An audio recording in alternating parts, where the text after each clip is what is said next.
You can take over. Greetings, everyone. Thank you all for joining us on this morning, this brisk Saturday morning. We thank you all for just taking time out of your busy schedule and coming, joining with us. You may hear a little background noise in the background. Got some stuff going on here at Mount Welcome, but we are just super excited about what is going to happen today, gentrification and how it affects you. And one of the That's things that where foreclosure prevention. and foreclosure prevention. And so what we want to do today, and I started out last week talking about this. One of the things I think that this talk is about, just this notion of what gentrification is and how it impacts people. But one of the things I say that we're anti-gentrification, and this grew out of this program called AGE, anti-gentrification education, and us being able to help people in the community understand their rights and their place, particularly those who are legacy residents in a neighborhood. And now we're anti-gentrification, but we're pro-growth, and so we want communities to grow. We want community to prosper. We want people's values in their homes to grow and prosper, but we think that there is an equitable and a way to do that where people aren't displaced and pushed out of community. And so just to tell you a little bit about Mount Welcome Community Development Corporation. The Mount Welcome Community Development Corporation, our vision is we seek to engage community, empower people, and inspire progress in each individual that we serve. And our mission is to provide a place of community engagement through programs that meets the needs of the whole community by empowering the whole person and inspiring through fitness, finance, and educational enrichment. And so this is what we consider educational enrichment. And so we just look forward to the conversation that is going to occur today, but also hopefully the information that will be taken from this and used to better the community. The other piece is that I want to thank those who made this possible. One, Mount Welcome Missionary Baptist Church.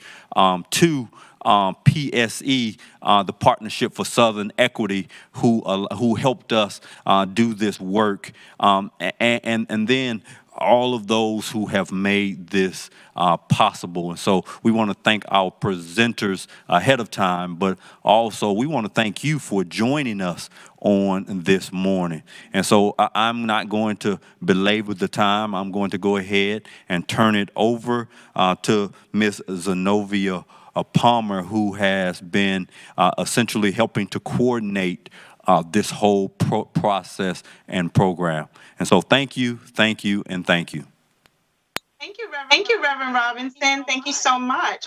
So today we are going to talk, as I mentioned, about gentrification. We're going to talk about what is gentrification, how does gentrification push out poor and working class people, who's responsible for gentrification and who benefits, how can development and affordable housing happen without gentrification. And the person who's going to do that for us is Mr. Kamal Franklin. He is the founder of Community Movement Builders, a grassroots organization dedicated to creating sustainable Black communities through organization. Through organizing and development.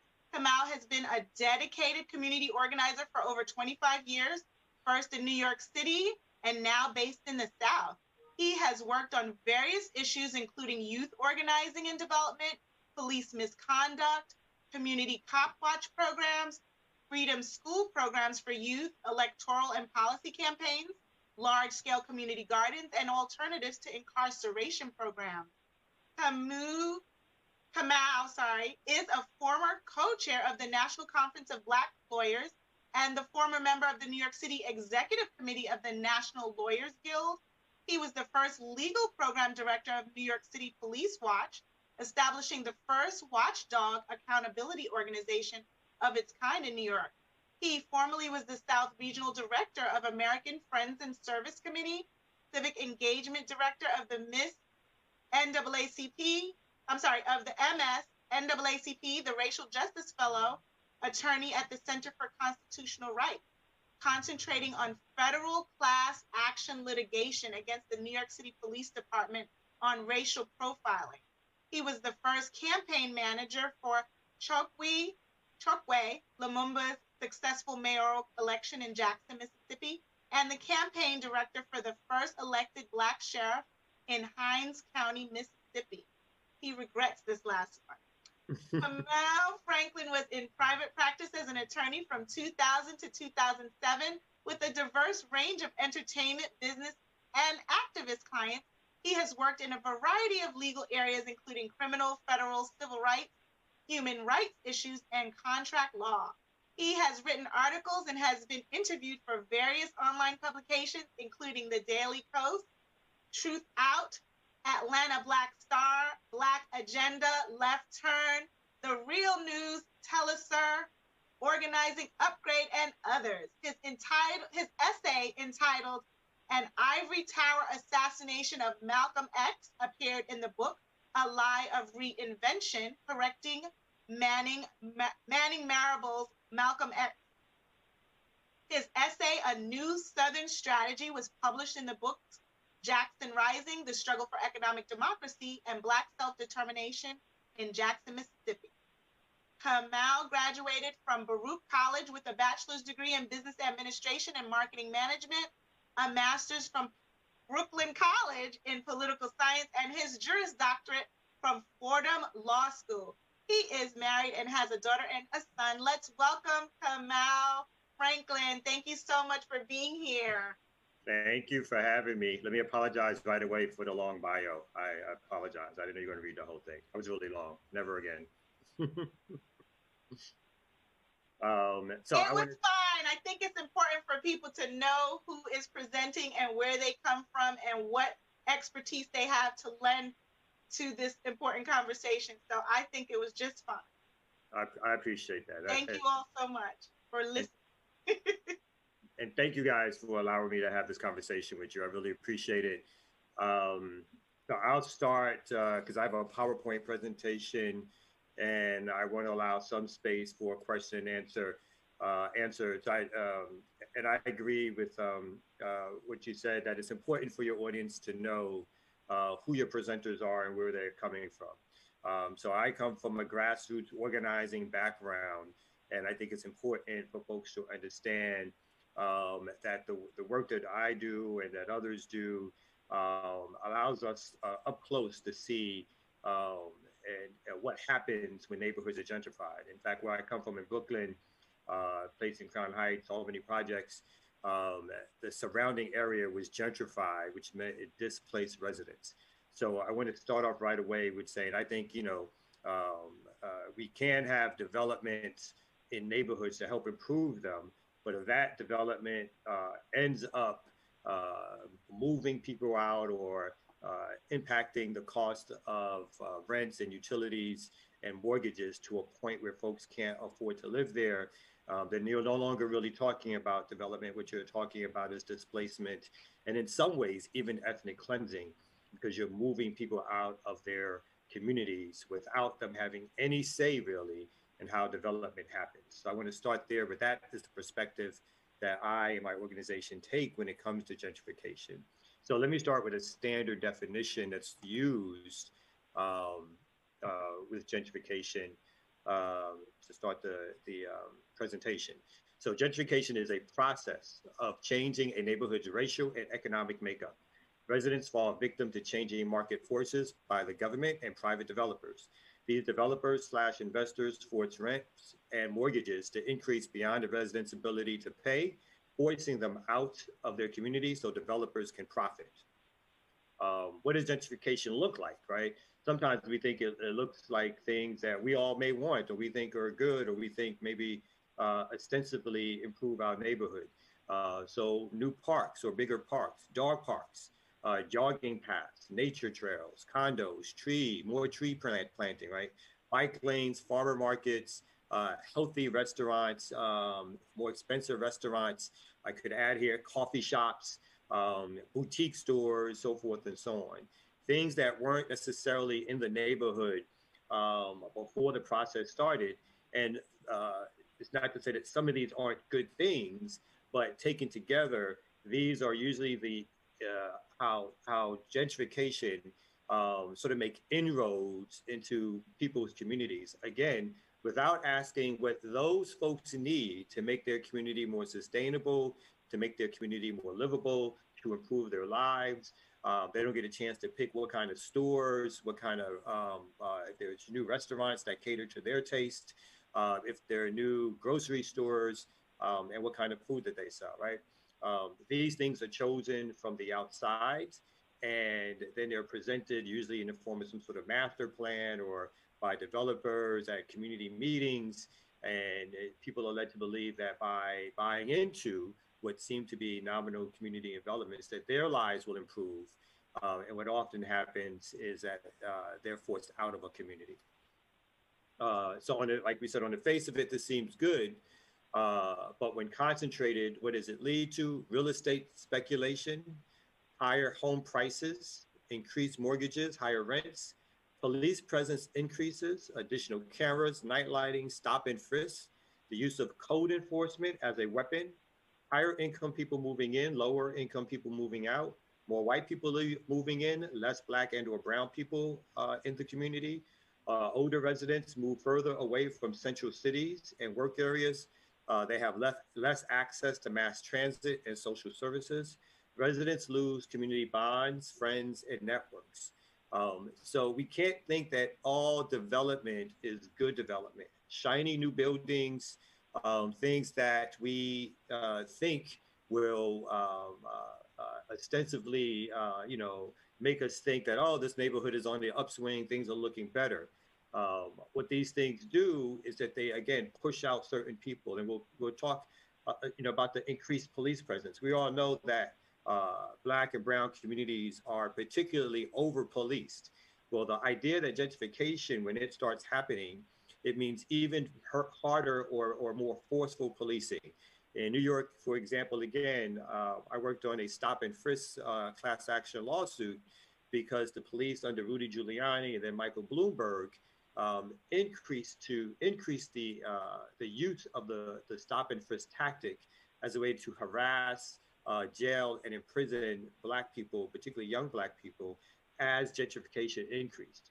In fact, one of the reasons that folks give for Black folks in particular give for moving out of New York, which has seen a decrease in the Black population and moving back to the South, is not just increased home prices and affordability, but also the amount of harassment they face from the police. Now, get that, right? Folks from the North are now complaining that the police are harassing to the point where Black families are moving back to the South, where, as we know, the original reason for the great migration of Black people from the South to the North and to other areas was to escape white supremacy and terror on our communities. And so we're having almost a reverse migration because of issues of policing, which ties into issues of gentrification. Now, how does this happen, right? So we talk about gentrification. We can't look at it as something that, oh, you turn around one day and then the neighborhood is different. And you're like, how did that happen? Did it just spring out of nowhere, right? And we think about these things as unstoppable or it's just the way things are.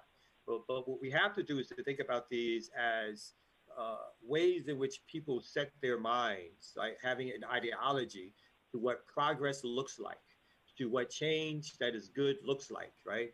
And we are set in a free market capitalist society. And if the so-called market allows it, then it must be good. So in other words, if whoever has the most money does something, then all of a sudden that means, well, they had the money, so they should do it, right? We buy into that ideology as either poor, working class, even middle class people. We buy into a certain ideology that says it's okay for someone who has an inordinate amount of wealth to make changes that impact literally millions of people. I.e., look at the Mercedes-Benz Stadium that was rebuilt, right? A new stadium being rebuilt a few years after one was built, and an impact that's having on communities. Rationalizations. I am advocating for green space and making a profit, making money. Therefore, it must be good for everyone, right? So, folks who do it, obviously, no one thinks of themselves as a bad person or a bad, someone who's doing something to harm people. We all rationalize our decisions, and obviously, if a decision helps someone to make resources, that even more brings us to an idea of like, so this must be good because I'm making money, right? But in green space in particular, I focus on that because obviously people, again, parks are good, but the idea that you build parks beyond the capacity and or need for the current residents, and with them not in mind, means that you're planning for something that is beyond just providing open green spaces for the local and or long-term residents, right? Um, Lastly, productive use of land, new structures means growth, unused means waste. And so this has like a sort of a historical message or meaning to us. So we go back in the history of the United States or America, one of the initial rationales and reasons that were given, legal reasons actually, that were given for taking the land of the indigenous population was that they weren't using the land productively, right? They weren't building permanent structures on the land, or they weren't big structures on the land. And so therefore, we as the newcomers, the white colonialists, right, settler colonialists, have a right to now make that land productive, which means use it for what we want to use it for and to remove these other people.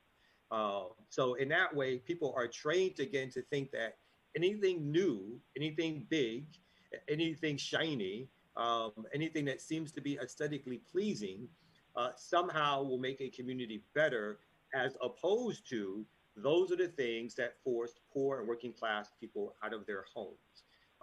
Those are the things that drive up rents and that drive up mortgage prices and drive up ultimately taxes on property, right? So when we think about development, we have to get out of the mindset that development for almost development for development's sake is always good. The community may need development, but if it doesn't bring, let's say, sometimes folks need laundromats, sometimes folks need cleaners. Sometimes folks just need sort of a cooperative grocery store that gives them better access to healthy foods. And that's different from saying that there needs to be a big Whole Foods here. Or that's different from saying we need to place, again, a big stadium here or something along those lines, which have which, again, some people think they may bring jobs, but usually they bring the same low-wage jobs, and they can't necessarily always go to the people in that community. And so the overall effect is that people who even get those jobs don't necessarily even live in those communities after gentrification takes place. And now they're forced to travel dozens of miles from trying to get public transportation or their car to get to a job. And then they have to go all the way back out the city, right? So who drives this phenomenon? Real estate developers create new developments that promise, again, more green space for everyone, the mixed income housing. I think mixed income housing is usually one of the stalking horses for gentrification. People, when you look at the idea of mixed income housing, part of it, again, is based on this sort of class and racial analysis that poor people will somehow do better if they live next to middle-class people who will show them how to behave, right? That's part of the analysis that goes into that, that somehow poor people or working class people don't know how to get things done or do things or survive. And so they need to have these examples of the proper way to live. And what usually happens in terms of these mixed income condos and housing that is built is that a certain percentage is put aside for low income families. And that certain percentage usually has a time limit on it. And so after a while, that percentage of housing that was supposed to be for low income people goes to market rate, or if whatever reason the tenant who's in the set aside housing moves out, then again that property can go to market rate, which again gives inducement for the landlord and or the management class, I mean the manager of the property, to do things to help force those residents out. So we can't look at just because something says that it's there to help again that it means it's going to keep people in their homes long term. Real estate agents promote new names for neighborhoods, branding them as fresh and new, promote the advantages of again more green development without highlighting the disadvantages.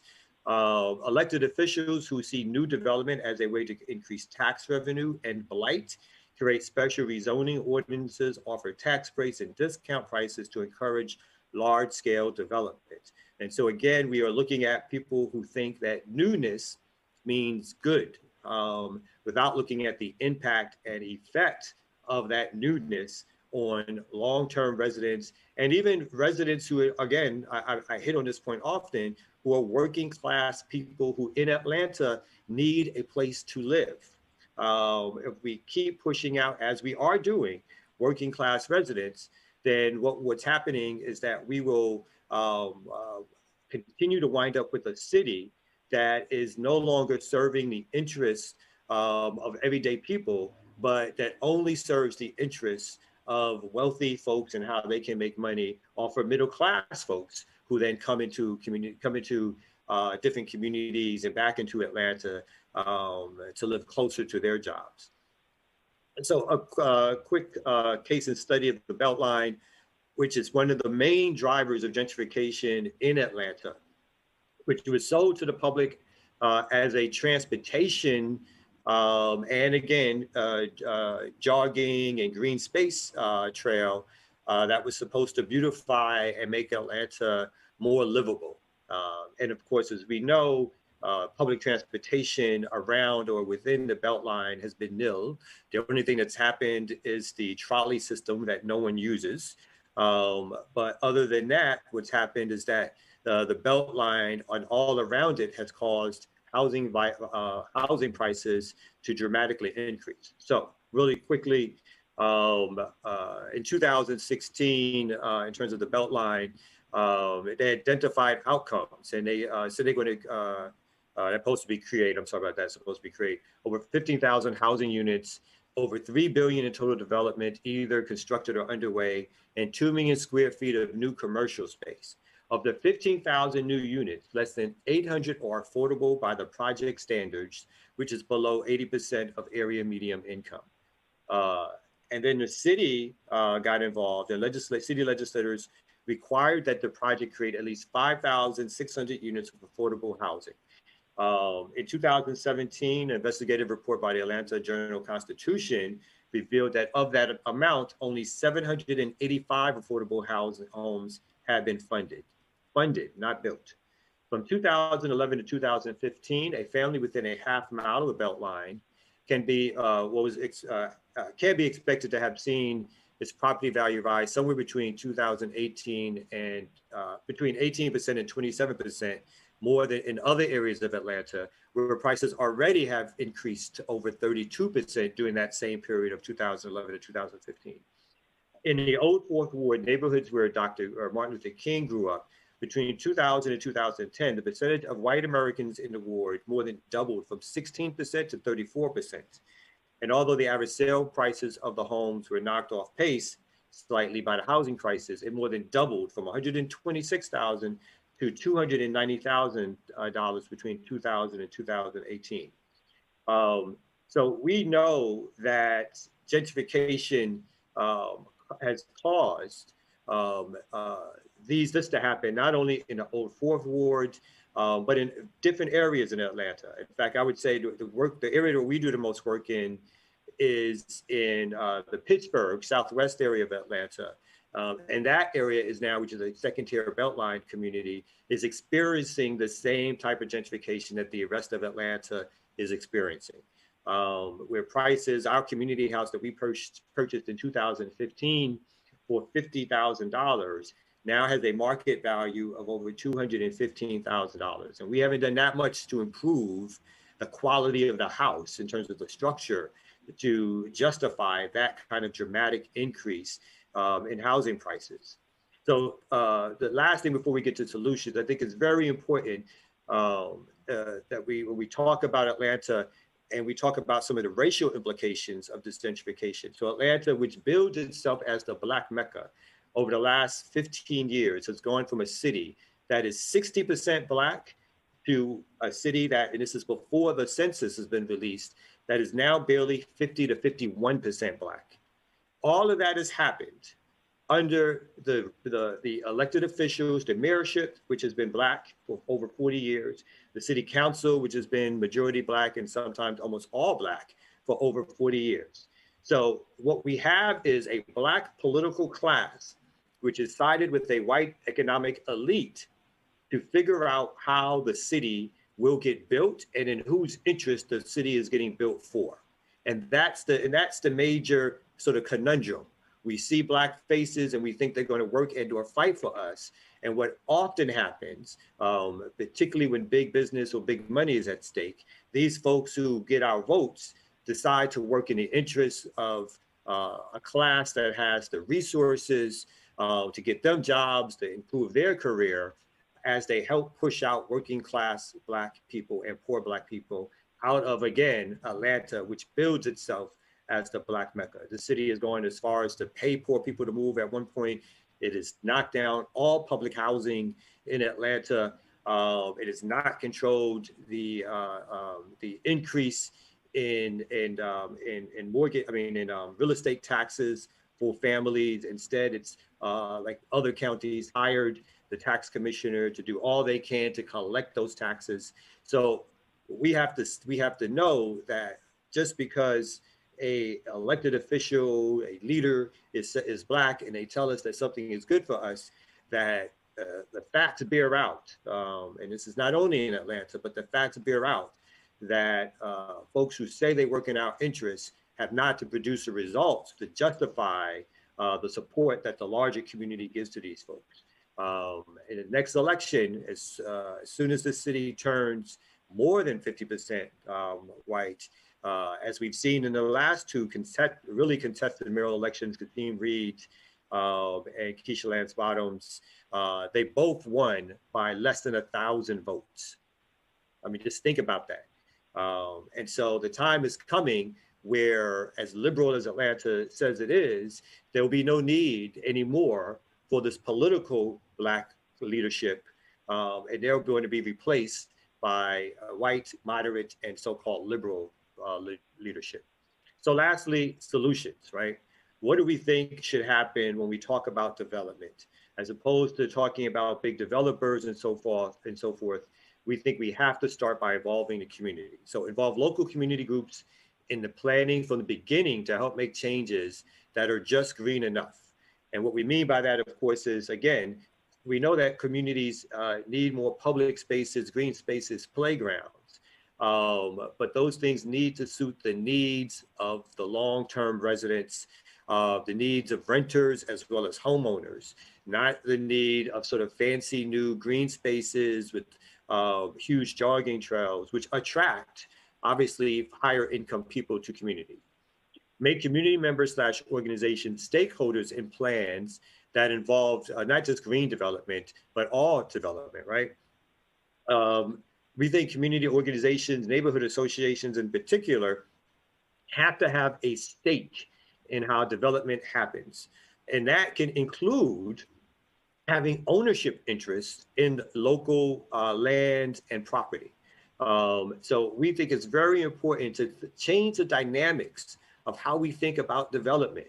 If we want communities to be stable, then our local community organizations have to play an outsized role, right? Not just a role, but an outsized role in what development looks like. And sometimes that means that development will take longer, right? People who say that, we got to replace this blight right away. It took decades, if not sometimes centuries, to create the blight. We should not move for fast and sort of furious planning to replace what we see as blight. What we need to have is a more concentrated effort that makes changes, that doesn't push people out, that provides job programs as opposed to a jail program, right? We need to start figuring that out, because if we don't, the developers and the police and the elected officials who have shown themselves already to not improve communities for those who already live there will continue to do what they do. Community benefits agreements signed by community groups and real estate developers can help support other community projects. Willingness to sign those will show how serious the developer is. It's not necessarily that we think the benefit agreements are the cure-all, but the benefit agreements sometimes, when some of these projects come into these communities, they will siphon off a certain percentage of profits and allow for local communities to figure out how to spend for their own benefit, whether or not that's increased affordable housing, again, whether or not that could be stores that suit the community needs. Again, sometimes by the time a developer gets in and you can't stop it, then we may look for alternative avenues to say, if we can't stop it, then what can we do to at least make sure that that development doesn't tear this community apart, and some resources go back into the larger community and the organizations and internal apparatus that can build up the community in a way that's helpful for long-term residents. Challenge municipal governments to use vacant land for current community needs. Again, i.e. laundromats, fresh food stores, cooperative stores, land trust development. Land trust development has been shown to be one of the best ways to take unused property and or houses that are currently vacant, as opposed to putting those back on the open market or selling them on the steps of the courthouse again to the highest bidder. There's no reason why the city of Atlanta, through a land trust program that is controlled, again, by local community, not some land trust that's controlled by huge nonprofits, but one that's controlled by local community. There is no reason, and really quickly, so land trust is that the land underneath a house is owned in commons or owned by community. It's owned by an organization or a group. And those groups are community stakeholders, right? Folks, whether or not it's a local church or a local community organization or the neighborhood association. And so when the house gets sold, the land is still owned in commons by that group. So the house gets sold at a lower price than the market value will say that it should be sold at, right? And so folks coming in will have to understand that when it sells, they're not going to make the top dollars that someone else has made, but they also didn't have to pay those top dollars either. And the community stays solvent, as in a working class and middle class community, as opposed to flipping to an upper middle class and then rich community.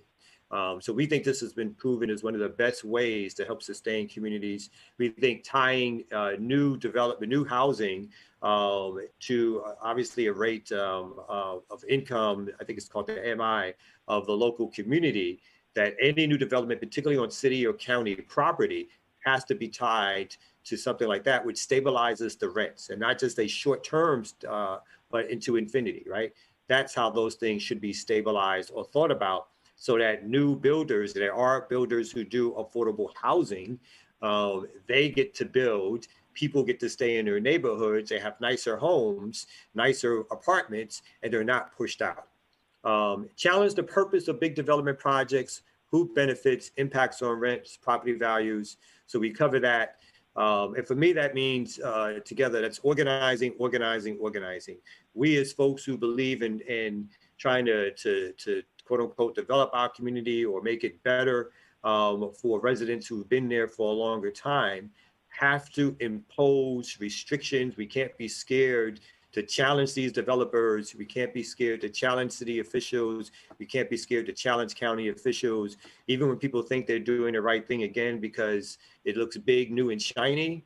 It doesn't necessarily mean that those who live in the community will ultimately benefit from those changes. And so I want to end with that. And I want to thank you guys again for allowing me to make this presentation to you. Thank you so much, Kamal. Does anyone have any questions? He just shared a lot of information that is truly important to the community and what we need to know, what helps to spur action. And I think it's very important that we understand this conversation of gentrification and anti-gentrification and growth and why it's very important to us. And so, does anyone have any questions? Thank you so much, Kamal, for presenting for us this very valuable information, very informative. I learned a few things myself today, so I'm pleased to hear all of this. Does anyone have any questions? I didn't see any on Facebook. Oh, wait a minute. We have a question. Is there a vote on development project? I would say yes, there is a vote on development projects. It really depends on your involvement in your community's neighborhood association. In the city of Atlanta, it's called the neighborhood, MPU's neighborhood. Why is it slipping my mind now? MPU. Neighborhood Planning Unit. What would you say, Kamal? Her question again was, is there a vote on development project?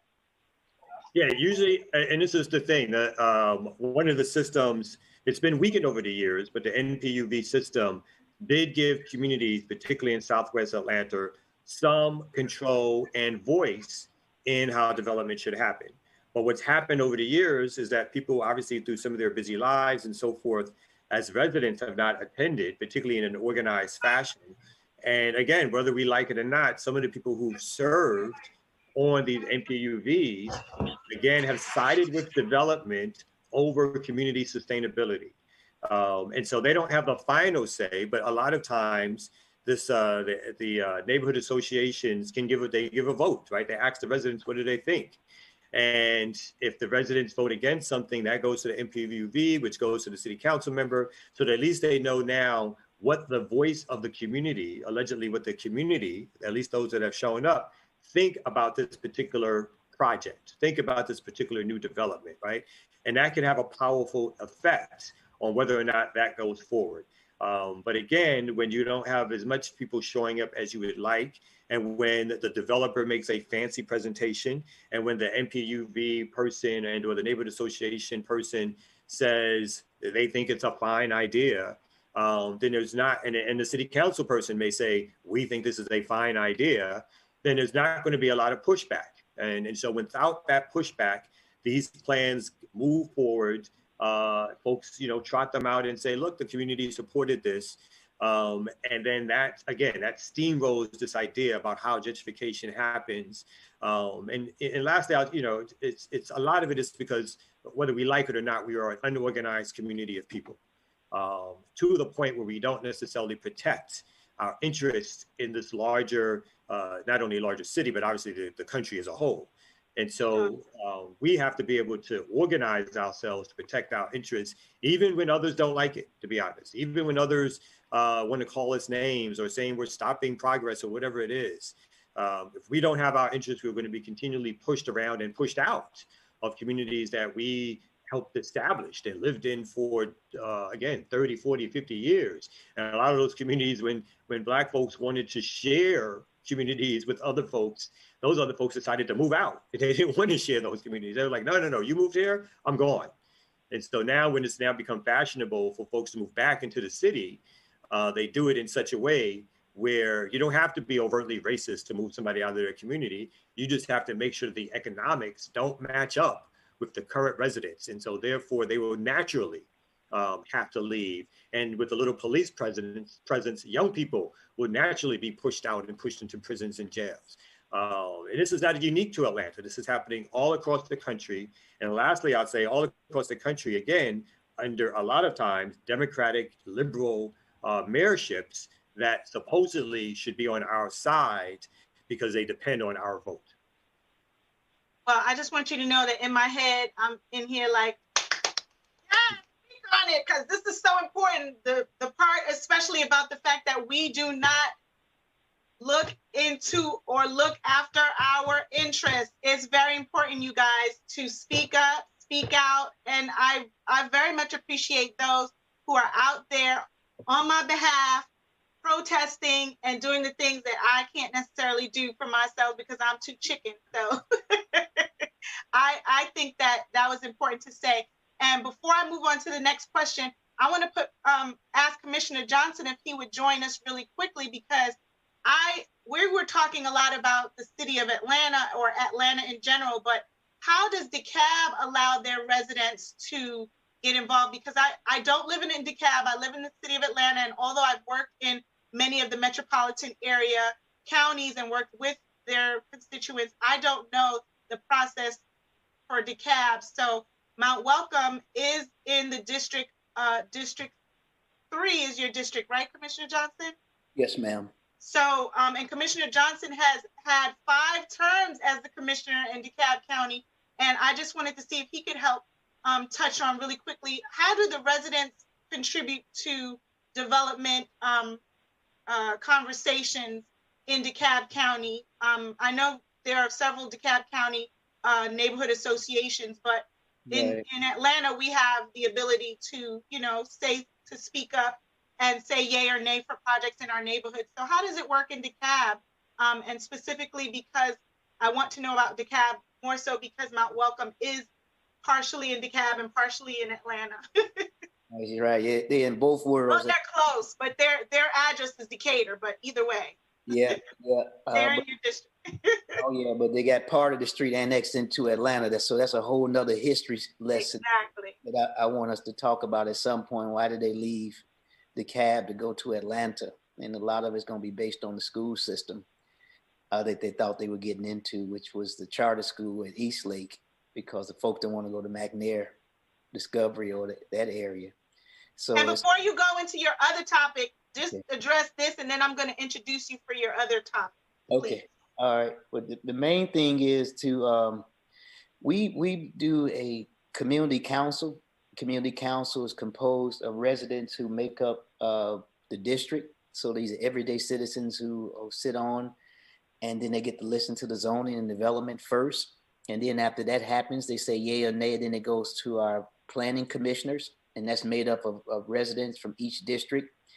And then it goes to our planning and sustainability department. These are the experts who then evaluate the zoning and see if it fits. But what we've done now in DeKalb, we go an extra step that we now, before it even comes to the community council, it has to go out to the connecting neighborhoods and present the development. So it saves everybody a lot of time if the community says yay or nay instead of them going forward.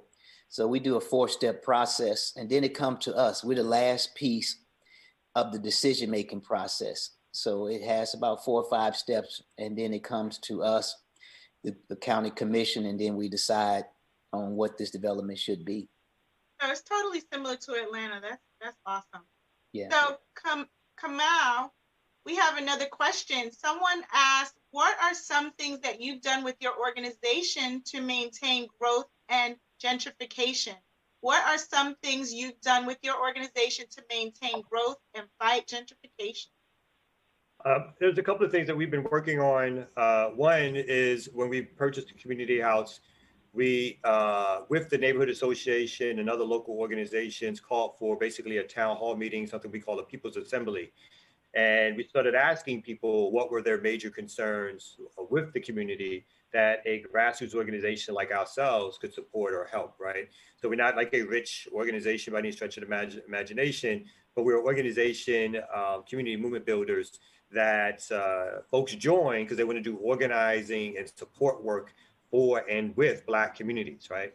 So, and our organization is a Black organization. So we did that, and one of the things that kept coming up was some of all the normal things, crime and safety, potholes, recreation spaces. But the thing that kept popping up, and this was 4 or 5 years ago now, was my rents are going up.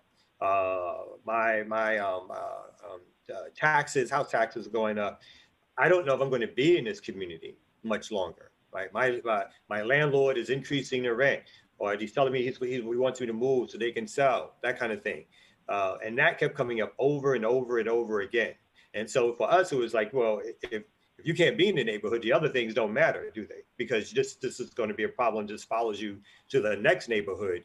So we have to do stuff now to try to sustain or keep the neighborhood. So I'd say that to say the first thing we started to do was an organizing campaign, which is still ongoing in the Pittsburgh area of Atlanta. And that's include, the first slide we saw was a public campaign. So the first slide you saw were yard signs to say stop gentrification. And we collected petition signatures, yard signs, and we started to do a outward push against our local city council person who we think has walked the fence on the issue of gentrification. That would be Joy Shepherd, because we don't feel like she's taken a strong enough stand. So we've taken a public stance and an organizing campaign against that particular person. The other thing that we've started to do is to we have one community house. We purchased land across the street. We're about to build a second home, which is going to be rented out for moderate and low income folks. And we're doing it in a way that it's going to be what we call organizing housing, right? So someone who wants to organize in the community and work with local folks will get reduced rent to help support that kind of advocacy and organizing. So because it's not just about sometimes, again, we fall into the idea that we have like these nonprofits in Atlanta that they build new low income housing, which can be great, but like anybody, right? If in 3 years some developer comes and says, "I'll buy your house and I'll buy it for $40,000 more than what you paid for it," then you're going to sell that house, right? And what folks don't usually understand is that because of the rate of gentrification that's happening in Atlanta proper, even when you sell your house at a profit, it doesn't mean you get to stay in Atlanta, right? Because you can no longer, because you can't move into the inner parts of Atlanta, even with those resources. So you're moving outside of Atlanta proper, which again puts you further away from maybe your job, further away from social services, further away from public transportation.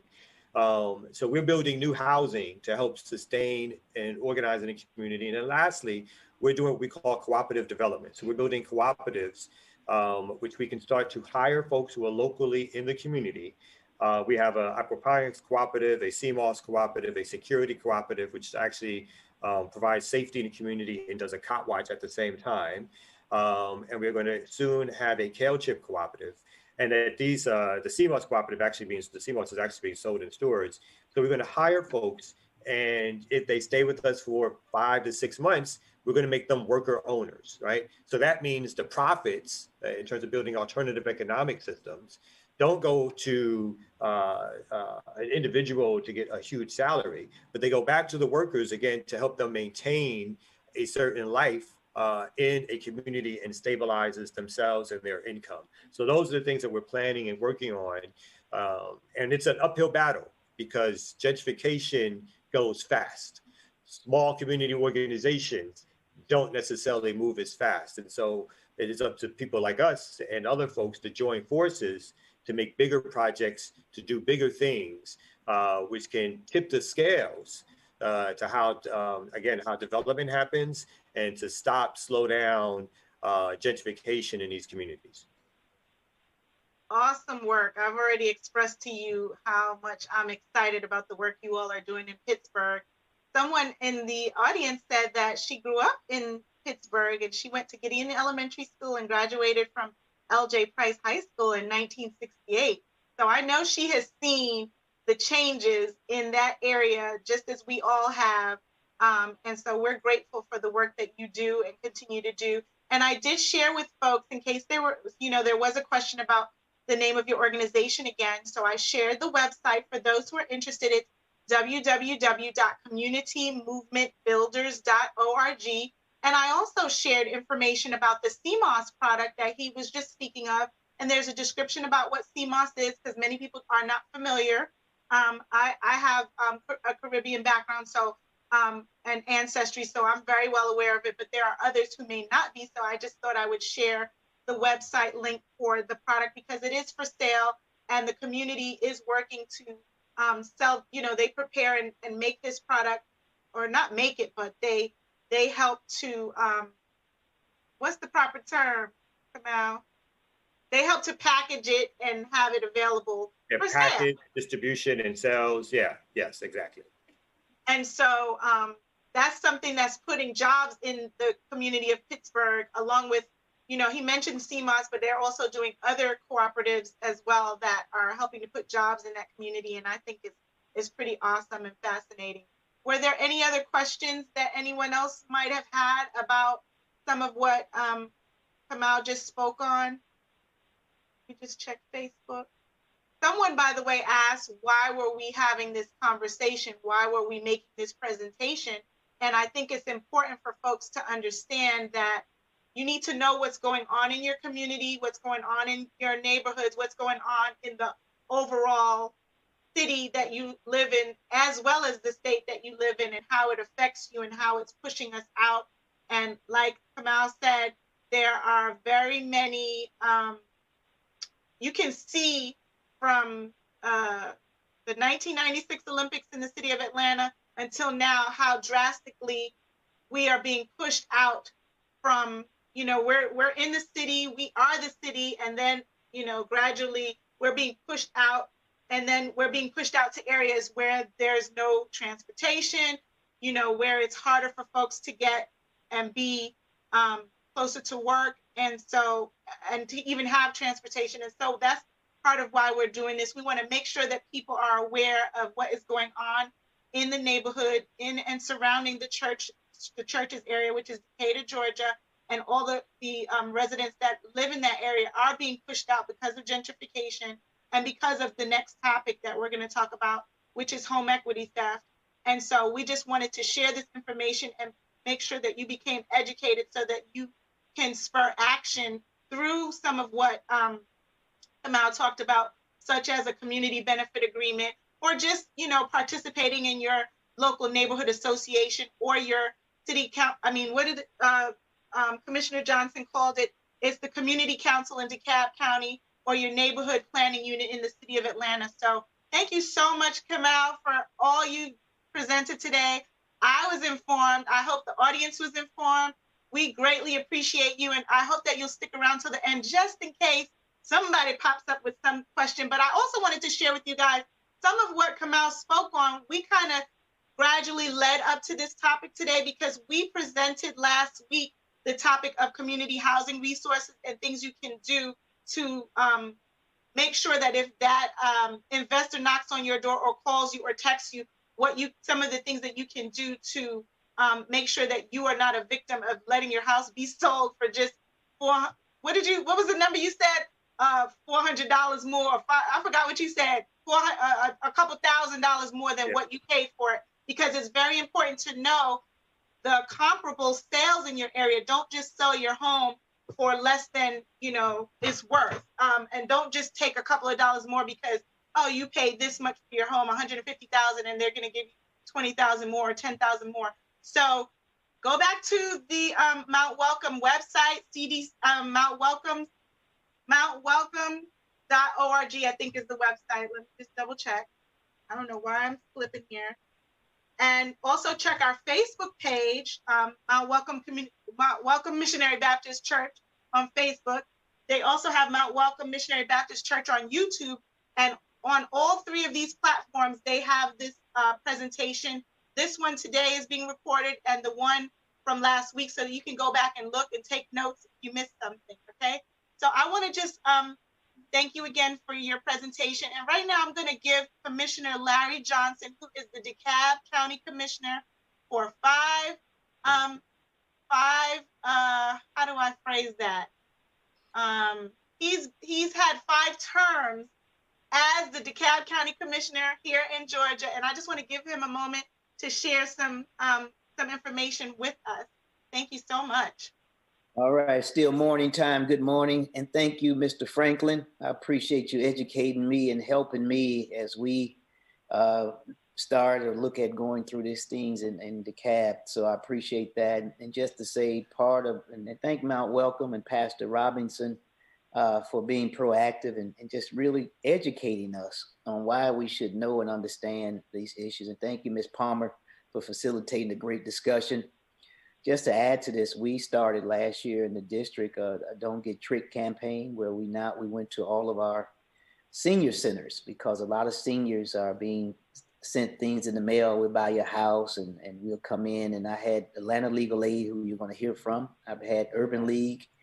I had the Fair Housing Group come on. And it was a team of us who talked about gentrification and your homes and transferring your wealth, because wealth transfer is generational wealth is so key in this whole process, that you understand your house is your wealth and what you need to do. So I just want to say, lift that up. And as we go forward, I'm here as we do more when the COVID break. Hopefully we can do more as well. I'm working on a workforce housing policy for DeKalb. I started it 15 years ago. At that time, Mr. Franklin, I was labeled a socialist. And so they made me back off of it. And so, and now it's popular to talk about housing for teachers and firefighters and such like. And so I'm here for you. I have to go to another one, but I just wanted to say thank you for what y'all are doing and keep up the good work. I do have the partnership of Southern Equity coming to my committee on Tuesday. Nathaniel will be presenting, because I passed a resolution last year citing racism as a public health disease. That was first county in the state to do it. And I got it from my home county where I was born and raised in Chicago. And so they've done it first, Cook County. And so I took the lead here in the South. So we're working on some things. We'll let you know, but continue to stay faithful and what you all are doing on this, and residents, stay strong. And we're here, and you can reach out if you want to get on our email list at commissionerlarryjohnson.com, commissionerlarryjohnson.com. And Ms. Atwater will be on the stay on. She's here as the manager from our office. But thank you so much, Mount Welcome Church, and Ms. Palmer and Pastor and Ms. Franklin and Kelsey. Stay strong. Bye-bye, everybody. And thank you so much, Commissioner Johnson, for being here and for helping us spread the word about these presentations. And thank you so much for all that you do, because we know that you've been in office since 2002. That was before I even got into this mix and this movement and this work. So we are very grateful for your service. Thank you so much for being on our side. Okay, that's what is most important that we want you to know. Thank you, thank you. So now I want to take this time to present Ms. Sarah E. Kelsey. She is a staff attorney in the Atlanta Legal Aid Society Home Defense Program, and she assists with low and moderate income households in the 5 metro Atlanta counties with legal issues relating to home ownership. Sarah's practice focuses on foreclosure prevention and home scams. She is a 2016 graduate of Emory Law School, and prior to attending law school, Sarah worked as a botanist and an environmental educator. That's exciting, because I'm all interested in botany right now. So that's awesome to hear. And Sarah is going to talk to us today about protecting your home. She's going to talk about home scams such as home equity theft, home theft, equity theft, foreclosure rescue scams, mortgage assistance scams. She's going to talk about how to prevent foreclosure, the federal protections that are available right now during COVID-19, the COVID-19 forbearance, as well as other protections. Thank you so much, Sarah E. Kelsey, for being here. Welcome. Please take over. Thanks for having me. All right, I'm gonna share my screen. There we go. Okay. Hopefully this works. I've got 2 monitors, so it might look a little weird, like I'm looking away, but thanks for having me this morning. So I'm going to talk about protecting your home. And this is the first time I've done this presentation in this order. Usually I do it completely backwards from the way I have it today. I talk about foreclosure law, I talk about foreclosure prevention, and then I don't have as much time to talk about home scams. But because of the topic today, I wanted to really focus on home scams. I'm going to talk about the kind of things I'm seeing that I really want to get the word out about, because I want people to stop falling victim to these scams.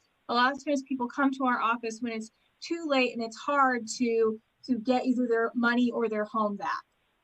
So just an overview, I'm going to talk about mortgage scams first, then I'm going to talk about home fraud and home theft scams, I'm going to talk about foreclosure surplus scams, and then move on to housing protection, staying in your home, things that you can do rather than these foreclosure rescue kind of scams. I'm going to start by talking about federal protections that are specifically related to COVID-19. Then I'm going to talk about other stuff that's available for people whose mortgages aren't protected under the CARES Act.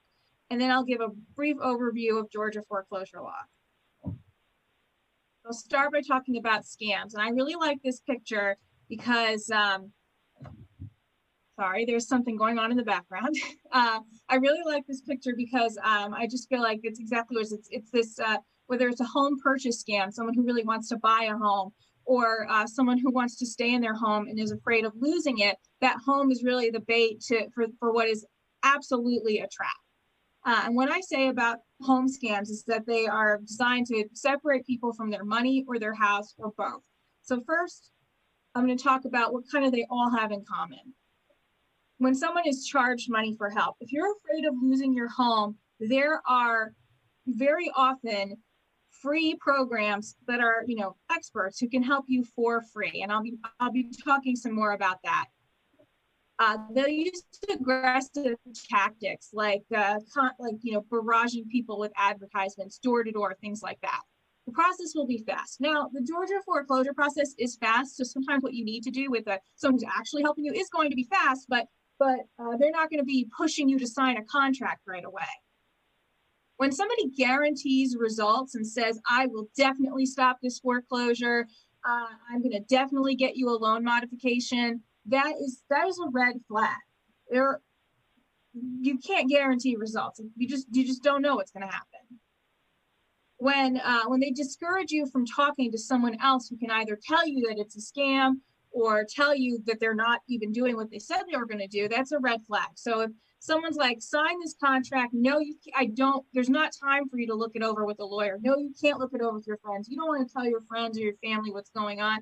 And if they say, don't talk to the mortgage company, that's a warning as well, because a lot of times with these scams, they're not even like, oh yeah, pay me money, I'm going to work with your mortgage company to help you, and then they don't do anything. They just take the money. So if you call your mortgage company, you'll find out they're not doing anything. They might pretend that they're affiliated with the mortgage company or with the government or with a nonprofit. They might say, like there was a scam where someone was facing foreclosure and somebody found out and pretended to be from that mortgage company. And I don't remember the details, but it was like, oh, pay me this money in some non-traditional method like gift cards or something that's not traceable. And they weren't from the mortgage company. They were just stealing the money this person could use to either get out of foreclosure or move somewhere else. Something common is when a deed someone thinks they're getting a loan to save their home, and there's a deed slipped in with the papers. This is where someone doesn't realize they're signing a deed. I'll talk more about that later. Another is when it's you're gonna rent your house from someone and buy it back. So this is where someone knows they're signing a deed, but they don't think they're giving their house away forever. So all of these things, just say no. You see any of these things, think they really want, so they're going to help me. No, it's a red flag. Talk to a HUD housing counselor or an attorney or somebody who you trust first. So I'm going to talk about mortgage assistance scams because this is separate from home theft scams, but it can separate people from their home, displace people. And I've been seeing a lot of these. So under a federal rule called the Mars rule, with some exceptions, it is illegal to charge money up front for helping someone with a loan modification. And you can get that help from HUD certified housing counselors for free. So I always say, if someone wants to charge you thousands of dollars when you're thousands of dollars behind on your mortgage, don't do it. Even if they get you that modification, that's money that you don't need to give away. So charging money to help stop a foreclosure. Now this is different from, an attorney who might charge money. That is legit. But these are like businesses that say things like, oh, we'll help you with your loan mod application. We guarantee results, pay me $5,000. I have seen people get charged thousands of dollars for these things. And then they collect sensitive information. So a legit source that's helping you with the loan mod might need your social security number. The mortgage company will ask for it. They'll want to see banking statements. They want to see documentation that you have income that would support the modified payment. That's legit. But if you're giving that information to a scam company, you're giving a scammer sensitive information that could be used for identity theft or other, so on top of stealing money, they're stealing people's information. They might request payment from non-traditional means like a wire transfer or gift cards. And this is so that it's not traceable. So that if you realize it's a scam, you try to get your money back or you report them to the Federal Trade Commission, it's hard to get that money back and find out who's behind the scam. And what I hate the most is when they take the money and they don't even do anything with it. They don't even help people. So then what I'm fortunately seeing, and why I put this at the top of my presentation, is people come to us after they've been foreclosed on and they're like, I thought the foreclosure was stopped. These people were helping me. They said they were going to help me. They said they stopped the foreclosure. So now they're out thousands of dollars and they've lost their home. And if they had come to us or a housing counselor or somebody who was really had their best interest in mind sooner, we might have been able to save the home, or at least they would have had that money to find alternative housing. And so I just want to stress that help is available for free. Don't pay somebody. So where you can get help, the Atlanta Legal Aid Society, there's our website, and this slide is going to come up a lot. Any HUD certified housing counseling agency, these are counselors that have been trained by the federal government to help with mortgage issues. And you can find an agency by going to hud.gov/find-a-counselor and click on Georgia, and it's got a list of all the housing counseling agencies in the state. And finally, if you have been targeted by or know someone or been a victim of one of these mortgage assistance scams, report it to the Federal Trade Commission. They enforce the Mars rule, and they are very interested in getting information about these scams. So you go to ftc.gov, and they've got a whole thing for how to fill out the scam report. Okay, I'm going to talk a little bit now about home fraud and equity theft. So these are things that are designed to separate people from their home and sometimes their money too. They target vulnerable communities and they claim to help. That's the big thing. It makes me so mad because people will say, I'm your real estate angel. Sometimes they're quoting scripture and they're using that to get to, take advantage of people when really they're trying to steal from them. It makes me really mad, as you can probably tell. They will and they look at the public records. Sometimes they target specific zip codes. They'll look to see where's the house where there's, this mortgage has been on there for a while and might be paid down, or they'll see, this person paid way less than what the property is worth now. And, they'll target senior citizens. They target people who aren't senior citizens, but, sometimes even like young people who inherit a home and don't know all that they need to know about homeownership and the mortgage and stuff, and are easy targets for, being scammed. As we've talked about a little bit before, the spam calls, texts, emails, people always ask me, how do I stop the calls? Unfortunately, I don't know. I get them too. But that's, just aggressive. We'll buy your house. And if you respond, which I have, they don't tell you how much. They think they want you to sign something first, I guess. Utility pole signs is the biggest thing. I live in East Point. I see them all over. We'll buy your house, fast cash. We, talked about this a little earlier.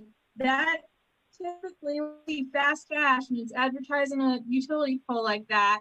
Even if it's a legitimate business that's operating within the law, they're not paying the fair market value because they don't want it. I heard someone say, I buy houses at a discount. We think, discount, we like discounts, but not if you're the one selling. You put all this into your house, paying the mortgage, doing whatever repairs, your home, don't sell it at a discount. There's also aggressive door-to-door in-person solicitation, which I also really don't like. Sometimes bringing people gifts, when people aren't even at risk of losing their home, trying to convince them that they should sell anyway. Like, oh, look at this roof, it should be fixed. And look at that, you don't want to live here. This place is falling apart. It's dangerous, blah, blah, blah. You can trust me, I'm your friend. And then, of course, the rushed process with complicated documents that are hard to understand. Electronic signing is very common now. It's not always a red flag, but sometimes this is used a lot. So I've heard about people will go door to door and they'll say, I'm not leaving without a signed contract. They'll just, harass people. Sometimes they don't, because it's on like a small screen, they don't know what they're signing. They don't realize it's a sales contract. They think like, oh, just sign this. Yeah, I'm giving you my information, leave me alone. And then it turns out to be a sales contract. So first of all, when you've got these complicated documents, don't sign them without having time to review them and look over them with someone who can help you understand them. When it has to do with your home, you don't want to just sign something you don't understand. Georgia law is pretty strict about the duty to read. Now, that said, if you have been a victim of one of these things, don't give up. Contact an attorney because they can be unwound. They're difficult to unwind. So that's why it's really important to not get scammed, not fall victim. Try to avoid it. Don't sign something about your house without talking to somebody first. And I put the we buy houses fast cash. The fast process is to try to keep people from realizing, wait a minute, I can sell my house for more. Wait a minute, I don't want to sell my house. So some common methods of home theft and equity theft scams. The deed hidden in the loan documents. I've talked about this. I've seen this a lot. One of my first cases when I came to the home defense program is I thought I was going to be working mostly on mortgages, and I'll never forget I was sitting in my director's office and we get a call that somebody said I went to someone I trusted to help them help them understand this paperwork for mortgage assistance, and they were like, that's a lot of pages. You don't need to sign 50 pages. I've got one piece of paper you can sign. And so there's a loan contract, and then slipped in, this person had thought they were signing a blank piece of paper, and then all of a sudden this deed is recorded, giving away their home to someone they thought they could trust. So, and then that was like the beginning, and now I just keep seeing these things. So that is a real problem. And then there's where people know that they're signing a deed, but they think that it's temporary. They think I'm not giving my home away forever. A really common foreclosure rescue scam was last housing crisis, and it still happens.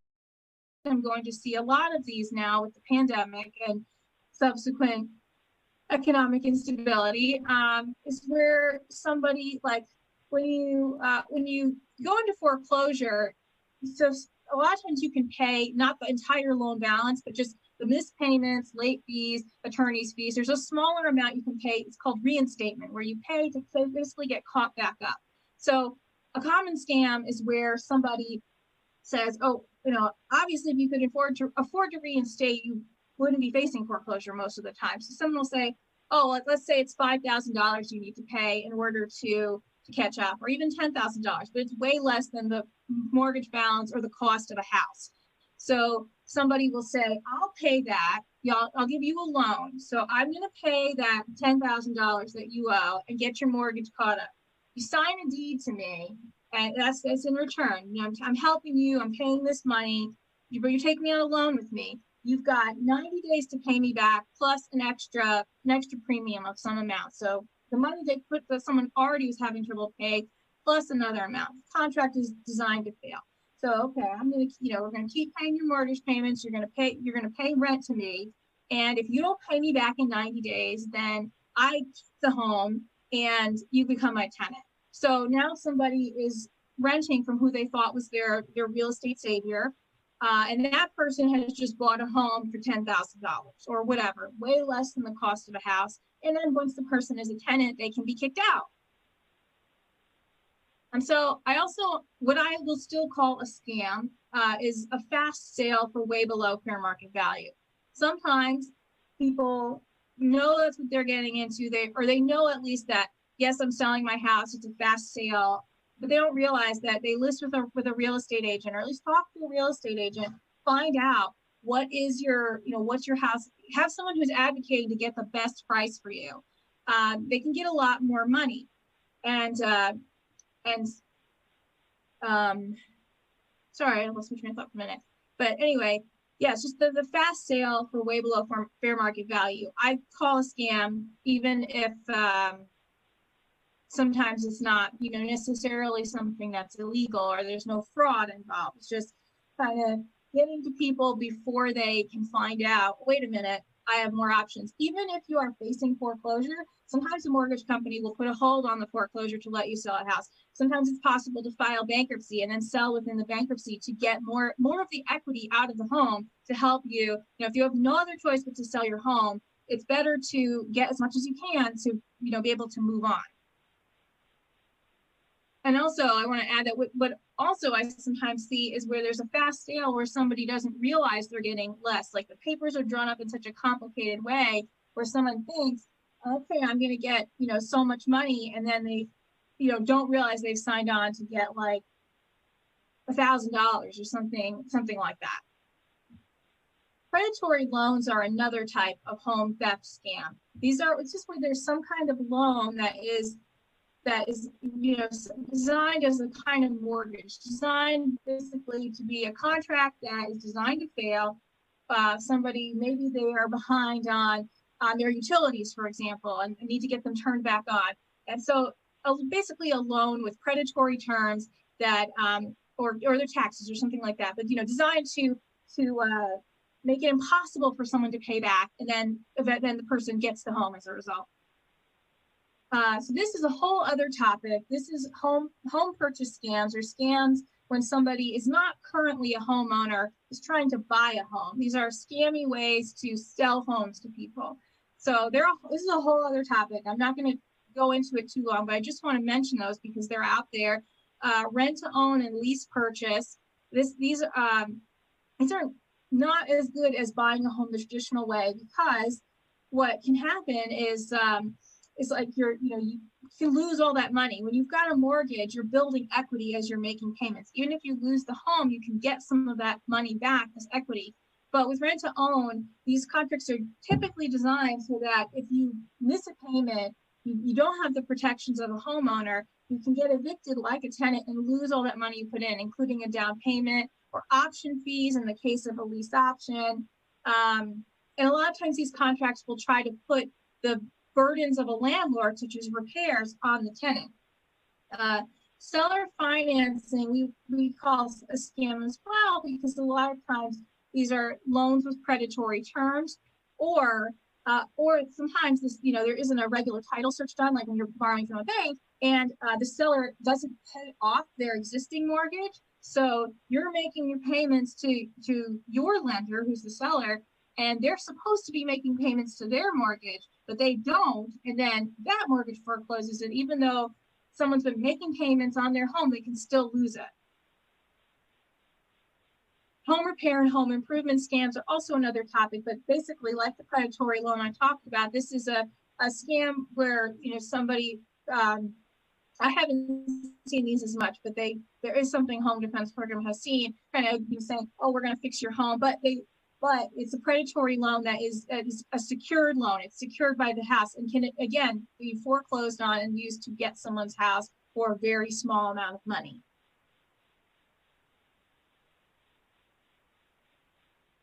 I want to briefly talk about foreclosure surplus scams. This is when someone has their home foreclosed on and there's money left over that they're entitled to get, and someone comes along and says, I'm going to help you get it for basically thousands of dollars. Okay, so when there's a foreclosure sale, if the buyer pays a purchase price that is more than the money owed on the house, and that's more than the balance of the mortgage that's being foreclosed on, any other mortgages, condo association liens, if there are any, tax liens, things like that, anything that any money that's secured by the house, once that's paid off, if there's still money left over, and as housing prices, housing values are rising in the Atlanta area, I guess almost like a silver lining, at least people can get some money back, although I would prefer people get to stay in their homes.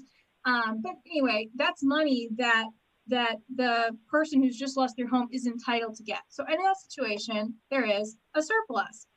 I mean, it's not as great as keeping your home, but sometimes it can be over $100,000. It's a significant amount of money that can be used to get back on your feet and move somewhere else.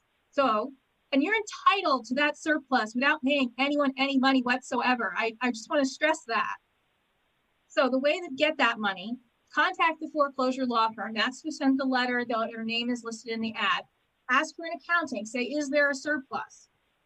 They might ask you to sign a release, and that's a good time to talk to a lawyer and find out, what am I signing? But this is because if you were to like turn around and bring claims, sometimes that would be money that would be paid for attorney's fees that would be legally allowed to be taken out of that surplus. And so sometimes that might be why. So there's a legitimate reason. But still, it's good to have somebody look it over. But at that point, once you've done everything you're asked to do, that you get the surplus funds. Like that's it. You just have to basically make a phone call or send an email. Now, I've learned, at least I suspect, that there are people who bid at foreclosures and then see, because or just go to the foreclosure sale and then they're seeing whose home is being sold for more than what was owed, who's got a surplus. I spoke to someone who, this person like went to their house after the foreclosure sale and said, hey, you're going to get a surplus. They're not going to give it to you. You need someone to help you get it. Now, I just told you, you don't need someone to help you get it. You just have to contact the foreclosure firm. You can call an office like Atlanta Legal Aid. Sometimes, I have contacted law firms before, but it's not like, you don't need to hire someone to hunt down the money. They have to give it to you. So people will go, prey on somebody in this, this vulnerable moment, say, I'm going to help you get your money and I'll just take a 30% cut, or I'll just, pay me some amount of money. So they'll have someone sign. It can be a complicated contract, or it's an assignment of the funds. So then they do what I just, so I don't have to see my mouse, what I just said before. Oh, I don't think you can. But anyway, they will contact the foreclosure firm, request an accounting, get the release, etc. And then they take thousands of dollars out of this. Like if someone gets $100,000 from in their surplus and they sign, 30% may not seem like that much, but that's $30,000 just to send a couple emails to a law firm. So bottom line, don't pay for help getting a foreclosure surplus. You're entitled to that money. And how to protect yourself from scams. Don't sign any papers or anything electronically either that you don't understand. Have a trusted advisor review the documents before you sign them. And don't pay for help without seeing if you can get that help for free. You may be able to get free help from certified counseling agencies or others. Don't answer robocalls or open spam texts or emails or click on email links. Don't give out your social security number or bank information to someone you don't know and trust. And then we briefly talked about this a little earlier, advanced planning for, to have a plan for that generational wealth, deeds, wills, financial powers of attorney, and healthcare powers of attorney. Okay. I don't know why it's doing this. Okay. Anyway, where to get help? Atlanta Legal Aid is one place you can get help. And if you are 60 years old or older in anywhere in the state of Georgia, you can call the Georgia Senior Legal Hotline at these numbers. Leave up for a few seconds. Before I move on to housing protections and foreclosures, are there any questions about the home scam section? I can't see the chat.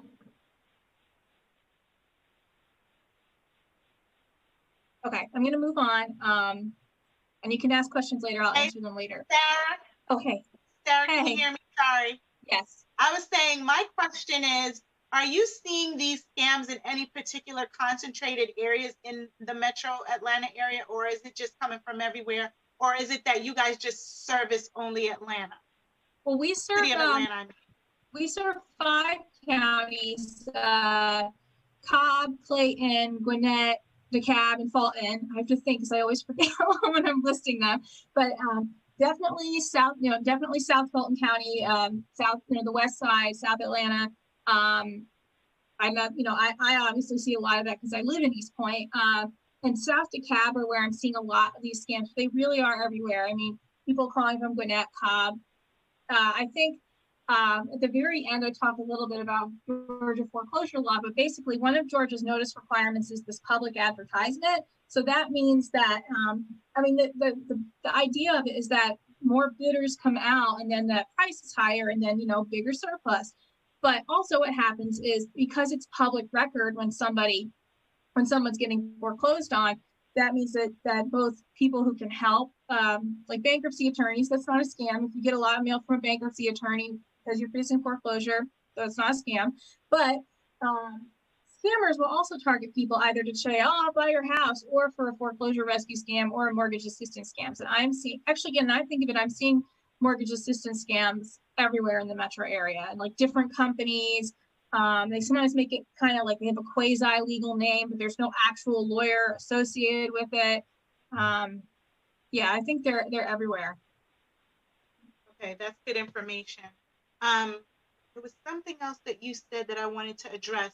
You know, when you were saying you don't know how people can stop the calls, I think it's important that we keep blocking them. Just block the calls as they come in, block them. And when they send me these text messages or they call me, I say, sure, I'll be glad to sell my home for $1 million. And they usually say, you know, they'll say something. I learned this trick last week on last week's presentation, and I used it this week. And they'll usually say, oh, I can't help you with that. I'm like, great, then take me off the list. The other thing I say is, am I listed in MLS? And usually they're like, oh, what are you talking? Because the multiple listing service is a way that many realtors post your home for sale. So if you're not listed, why are you calling me? So I try to make this little joke with them. But I agree with you that we really shouldn't click on anything that they send. And, you know, we should block them. And if they text, sometimes you can just type the word stop in the text message if they text you. And that's another way that you can help to get them to leave you alone. But blocking it and reporting it to FTC is another way. Just keep reporting it and maybe they'll leave us alone eventually. Yeah. But it does seem like it's very rampant lately. Like we're getting it from everywhere, mail, phone, and text messages. The calls for people trying to buy our home when we're not selling. Yeah, they usually text my husband and I just take the phone, and because I want to get information. So I'm like, sure, what are you offering? And of course, they're not going to tell me. I don't say, do you know that a real estate lawyer lives here? Like, what are you doing? There's a weird one. I still don't know what their deal is. But there's one of my neighbors was like, hey, isn't this your house? They're just like listing fake listings. I think it's to generate buyers. And they took a picture of my house, like changed the settings so it looked like it needed some paint. And like, we're listing my house for sale. It's like, do you know who lives here? Do you do anything? Do you like Google people? Oh my goodness. It's gone. So it's gone now. So I didn't get to call them and say, why are you listing my house? Wow. So well, that's good information to be aware of. Wow. I didn't know they were going that tricky, you know, trying to trick us that way. Wow. Yeah. It's weird. All right, so I'll talk about housing protections. I moved the Georgia foreclosure law section to the end, so I might go through this a little quickly, but if there's any questions, I'll go over some of it again. I think you can continue. Someone's asking for some of the links you listed, and I'm going to type it in the chat shortly. Okay, thank you. All right, so first I'm going to talk about the CARES Act, which is the federal law that was passed in response to the coronavirus pandemic and included some mortgage protections. And this is just a brief overview. So it applies only to federally backed mortgages. That's FHA, USDA, and VA mortgages, as well as Fannie Mae and Freddie Mac mortgages. And it included two major parts, which was a foreclosure moratorium, which in the law ended on May 17th, but I just Googled last night because the law keeps changing. So that's one thing to keep in mind is or not the law, but the way the agencies keep changing what they're doing. So they extended the foreclosure moratoria to February 28th, 2021. Look, it could get extended again. And what that moratorium means is that mortgage companies, for any mortgages that are covered by this law, they can't initiate sales and they can't conduct sales. They can't. So if they already started the foreclosure process in, last February or March, they've got to stop. Also, the other major part was a CARES Act forbearance. And this is a temporary pause or reduction in payments for up to 180 days, which you can then request another 180-day extension. The way to get one is to contact your mortgage company. Then there's options after the forbearance ends, which I didn't get into because this is also something that's evolving. And I think a lot of people are still, who have a forbearance, they still need the forbearance. But typically after a forbearance ends, your options are to pay in full. So like if you missed $5,000 of payments and then your hardship ends, you know, you can either, depending on like how much it ended, you can pay that whole amount and then go back to paying regular mortgage payments. You can repay over time, which is where you're making your regular payment and then a repayment amount. You can add the payments to the end of the loan. So let's say you had a 30-year mortgage, you missed a year of payments, or you were in forbearance for a year, they might make it a 31-year loan or a loan modification, which I will get into that more later. The first question I get is, how do I know if my mortgage is covered by CARES? How do I know if I have a federally backed mortgage? A lot of people don't know this. So one way is to check your mortgage statement. It might say on your mortgage statement, there might be an FHA case number, there might be FHA mortgage insurance or something, it might say. You can also call your mortgage company and ask them. They typically know. If you have your original mortgage documents, or if you have a way to look in the deed records, like some counties just have them online without a login, there's an FHA case number on the security deed, and I have a little graphic here to show that where it would be, or the big arrow, sorry.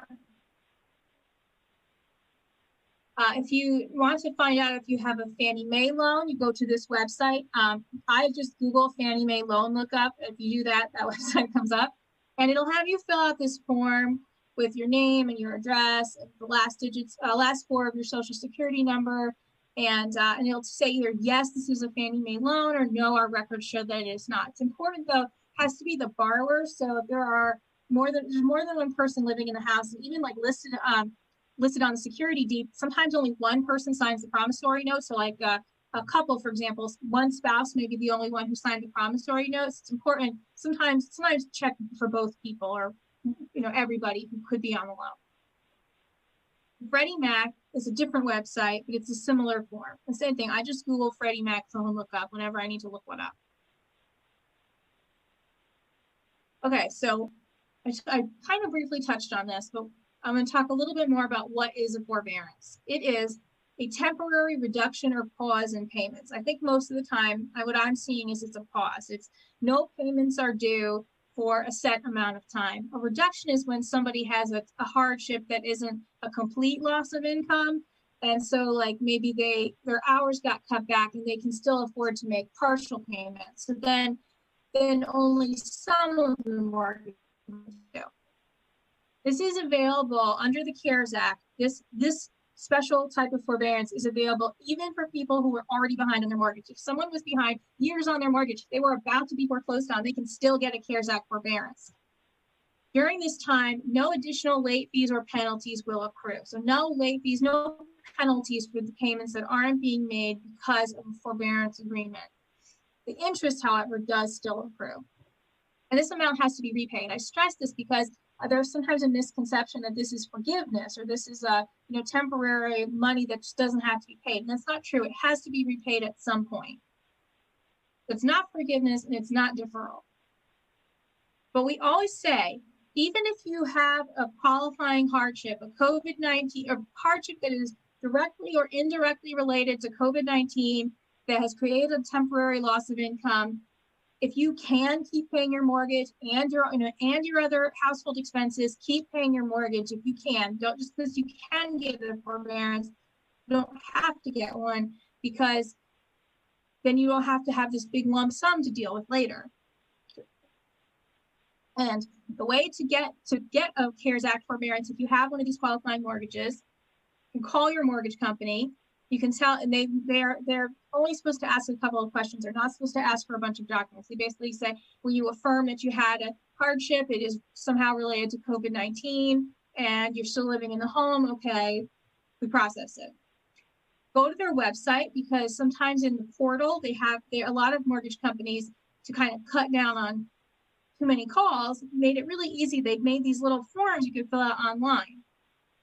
You can also mail or fax your request. You can write them a letter that says, I certify I have a hardship related to COVID-19. I'm requesting a forbearance under the CARES Act, and send that in. Always keep a record, keep a written record. So if you do that request over the phone, ask them to send you a confirmation letter, and then save that confirmation letter. If you do the request anyway in writing, keep a copy of whatever you've sent to them. And then once you get a confirmation, keep a copy of that. And this is just emphasizing that. And then save those records, save them, you know, as long as you have the mortgage. Because when there's a, you know, an unprecedented event, things can get unorganized, things can get lost. You want to be able to say, no, I didn't miss these payments, just, you know, I was behind, or I shouldn't be charged fees. I had a forbearance and here's the proof. Okay, so I briefly said this before. What happens after a forbearance? And this is any forbearance, not just under the CARES Act. You can pay in full. And sometimes people are able to do this. If someone has a temporary loss of income, or they're maybe waiting on back pay from something like a settlement or benefits or something like that, sometimes people can pay the whole amount all at once. But if you can't, let's say you have a CARES Act forbearance. A lot of them are scheduled to end on April 1st. If you still are unemployed and can't make those payments, contact your mortgage. Don't wait till April 1st. Contact the mortgage company before that forbearance ends and say, I can't make these payments. I cannot pay that whole amount. What should I do? They may offer a repayment plan. So for example, let's say someone missed $2,000 worth of payments. They might pay $500 a month on top of their regular mortgage payment. They might pay $200 a month for 10 months. They just divide up the amount that's owed, and there's no extra fees. They just pay that amount along with their regular payment. Or they might do a special kind of loan modification. There are different kinds of loan modifications that are going to be offered under the CARES Act, or I think already are being offered, depending on the kind of mortgage that someone has. But then there's also the kind of traditional loan mods are also going to be an option. Now, what if you're saying, I don't have a federally backed mortgage, my mortgage is not covered by CARES Act, and I've had a COVID-19 related hardship. What should I do? Well, contact your mortgage company, because there's a loss mitigation is always an option. Loss mitigation is like a fancy term for forbearance, repayment plans, loan modifications. That's always an option. And some mortgage companies are doing, even if they're not obligated by the law, they are doing COVID-19 forbearances or other programs. And then as for foreclosure sales, there are some companies that have voluntarily canceled or postponed foreclosure sales because of the pandemic. So call and find, if you think you might be scheduled for foreclosure or think a sale was canceled, call to confirm. If you got a letter from a foreclosure attorney, contact the attorney's office. If they tell you that the sale was canceled, get confirmation in writing. Sometimes people will call the mortgage company and just a rep will say, oh yeah, we're going to cancel that. But they don't tell the attorney, and then people lose their home. So make sure you always get confirmation in writing for something as important as this. Moment, and then I'll talk about loan modifications. So these were an option before the pandemic, and they're an option now. And what they are is, it's not a refinance. A lot of times people will kind of get confuse them with refinances. I've even seen real estate agents look at them in the deed records and think it's a refinance, but it's not. It is a modification of the terms of the existing mortgage. And the important part about that, why that matters, is there's no origination fees, there's no closing costs. It's still the same mortgage, but it is designed to, catch up, bring the borrower current on their mortgage. They're no longer considered in default, and often lower the monthly payment. Not always, but often it lowers the monthly payment. But typically, what will happen is the loan terms will change. The interest rate might change, the loan term might change, and the payment amount might change. And how do they work? The first thing they do is they capitalize the arrears. Now, what does that mean? They take the amount the chunk that was owed, and they add it. That's missed payments, that's interest that's accrued, that sometimes is late fees or foreclosure attorney's fees, and they'll add that to the loan balance. So that means that what was the loan balance before is now grown. How does that make the payments lower? They'll take that new balance. They might lower the interest rate, not always, but they stretch it out over a new loan term. So that means it's a bigger amount, but it's being divided over a larger number of payments. And then sometimes they take that balance and they chop it up.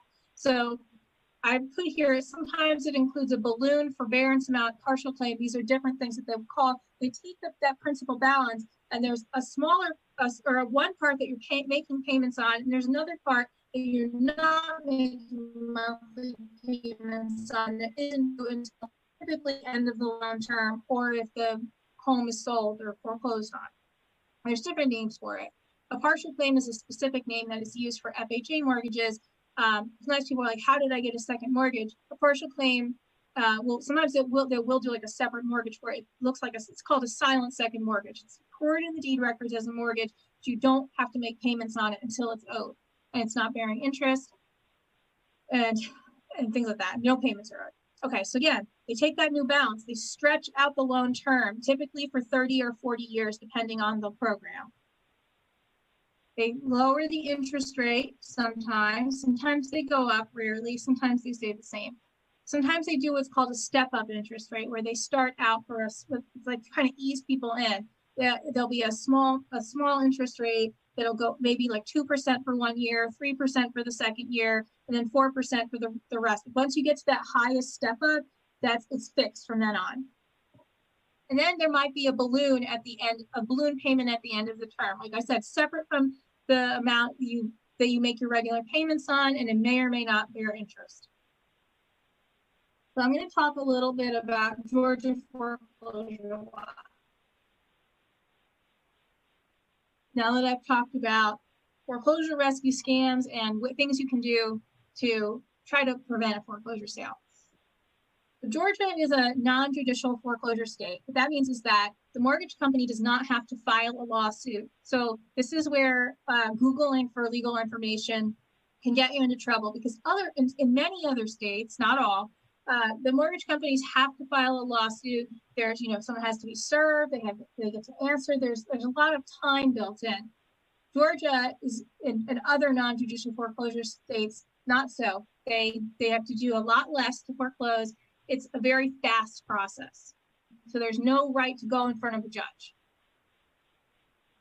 Foreclosure sales happen on the first Tuesday of each month on the steps of the courthouse. So this is important. If someone is at a place where the mortgage company can legally foreclose, they've got to meet all the notice requirements before they do it. So if there's only 2 weeks before the next first Tuesday of the month, that bumps everything out to another Tuesday. If they make a mistake in their notice and they don't actually meet the requirements, it bumps it out to the next first Tuesday. If the courthouse says, isn't holding them, the courthouse could also be a reason that it doesn't happen. So these are two things in Georgia law. Also, under federal law, a statute called RESPA, the Real Estate Settlement Procedures Act, the mortgage company cannot initiate a foreclosure until the borrower is 120 days in default. So if someone is 1 month behind in their mortgage under federal law, that's not a reason to start foreclosure. 2 months, etc.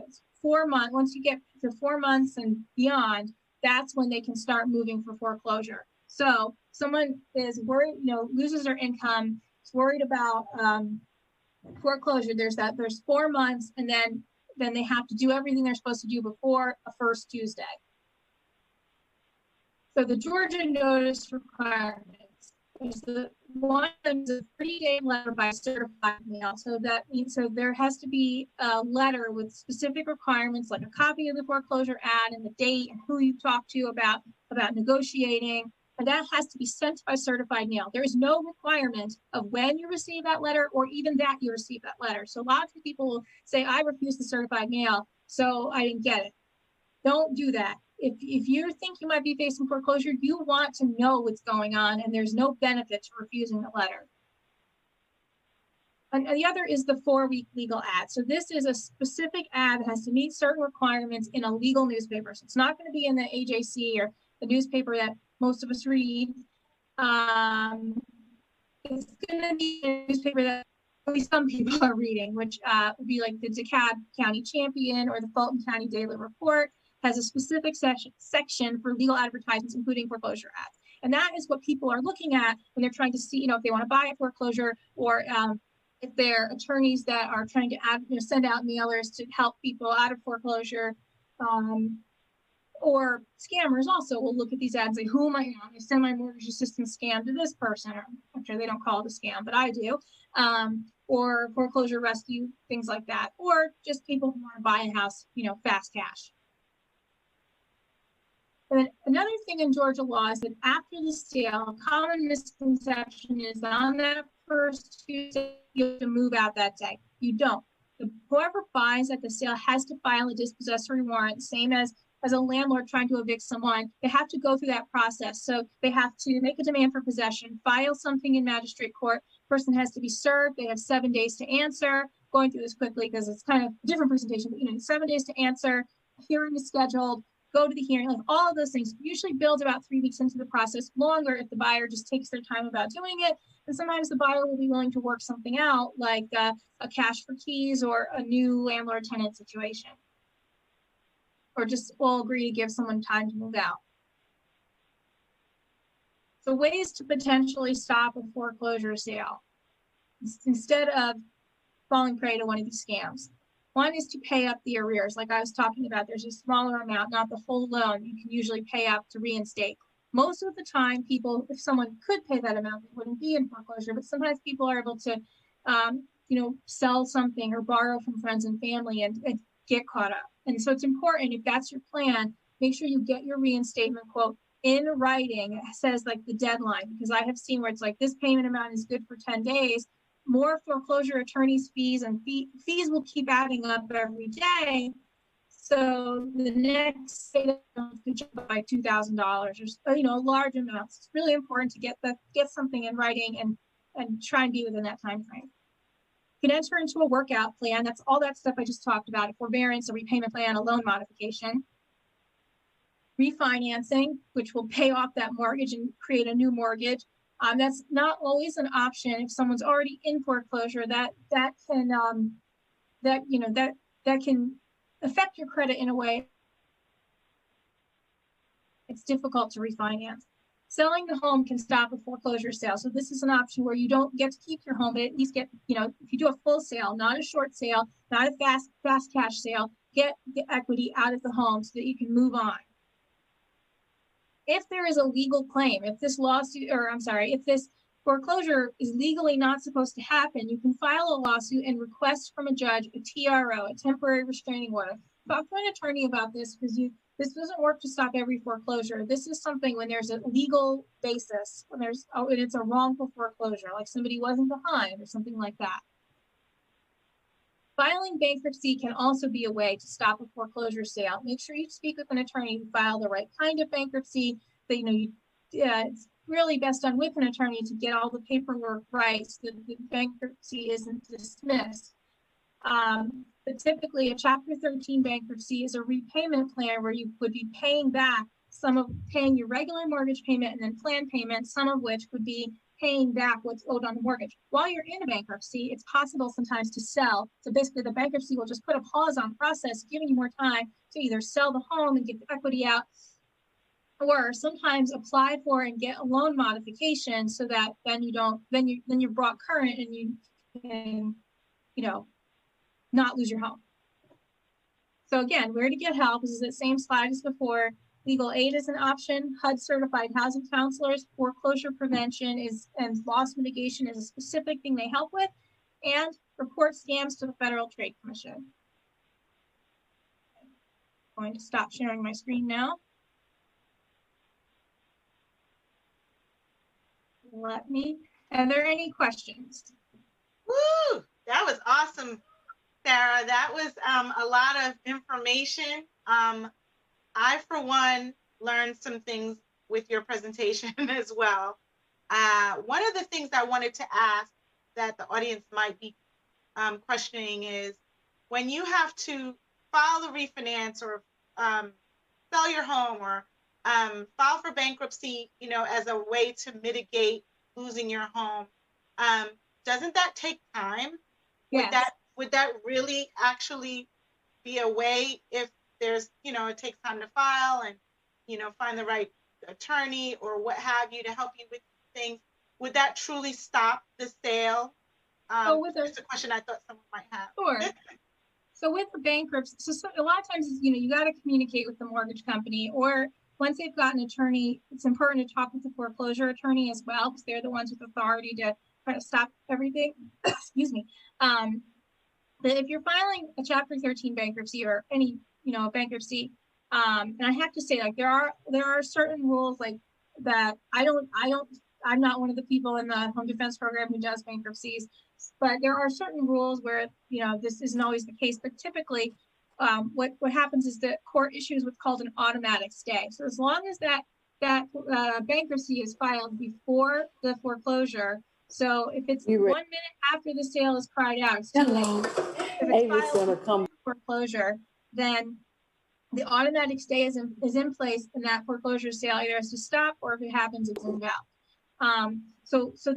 So we always say, that's something that's typically what we say. If you can't do anything else, like that's sometimes the backup plan. Like maybe we're trying to get someone a loan modification, and the mortgage company either denies them or refuses to look at the application. Sometimes bankruptcy is the backup plan.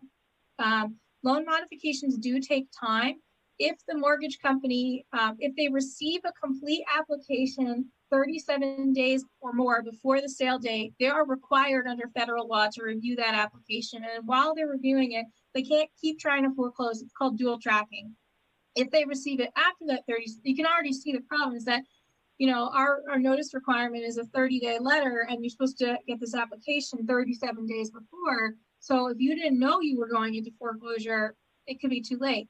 But that doesn't mean that you give up. Sometimes we will often still put together an application, say, will you please review this? And sometimes mortgage companies will. They will review the application. They will put a stop to the sale, or they'll say, well, we're going to postpone it till the following month, pending review of this application. So it takes time, and that's why it's important to ask someone for help. I think it's always a good idea to talk to a HUD certified housing counselor, because they can help you see what all of your options are. Wonderful. That's very good to know. I wanted to ask one other question. What areas does Atlanta Legal Aid, what areas does the Home Defense Fund focus on? Like, what can people come to you with, and is there a waiting list, or how long would it take to fix some of the issues? Obviously, it just depends. I just meant, like, what's your process? What's your wait time, if at all anything? The wait time can vary. I mean, as far as how long it takes to get a solution can vary, but to talk to someone, it usually is pretty quick. I mean, sometimes depends on how many emergencies we have, whether it's or how much we have, if it's that day or a few days later. But typically, somebody calls, they have to go through an intake process for eligibility, because with our funders we have certain eligibility requirements. Then they will talk to our home defense program paralegal for a screening process. That's specific questions about the home, the legal issue, the mortgage, things like that. And so I have seen sometimes it takes a couple days, of missed calls before that happens. But then after that, it's referred to an attorney, and usually a person gets a call either that day or within a couple of days. And then once someone is eligible for our services, we will review the issue, sometimes try to get more information depending how complicated it is, depending how much information we already have.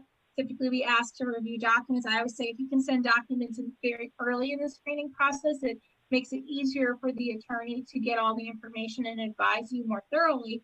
We'll give brief advice. If it's something that requires more than brief advice or a brief service, then we bring it to our case meeting and discuss, what next steps are. Is there something else that we would do? But in the issues, we deal with home ownership issues. So it's important to know that Atlanta Legal Aid as a whole does civil legal services, quite a large variety of types of cases. Home defense program is stuff dealing with home ownership, such as mortgage issues and home theft and home scams, home purchase scams. That's perfect. That's all the information I think that we wanted to share today. I think that you hit everything right where we needed it to learn and understand how the process works and what we can expect. And I think you've answered all the questions I have. I'm just checking to make sure I'm not missing any questions. Does anybody have any questions? Feel free to unmute yourself to ask a question. Oh, I see somebody does have their hand raised. One moment, let me see. Miss Betty, let me unmute Miss Betty. Miss Betty, go ahead with your question.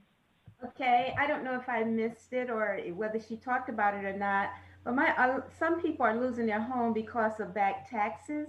My question is, how far in arrears do you have to be on your taxes before someone can buy it as a tax lien sale or however they call it? I actually don't know the answer to that. There's someone else in our office who's kind of the tax expert, and we don't do as many of those in home defense. So I don't actually know, but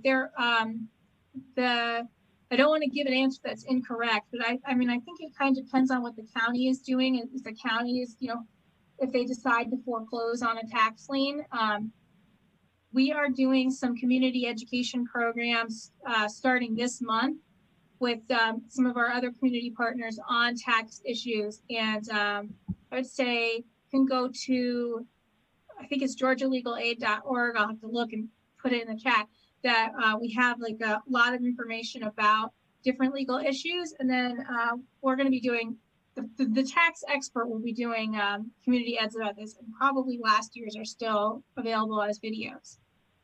Thank you.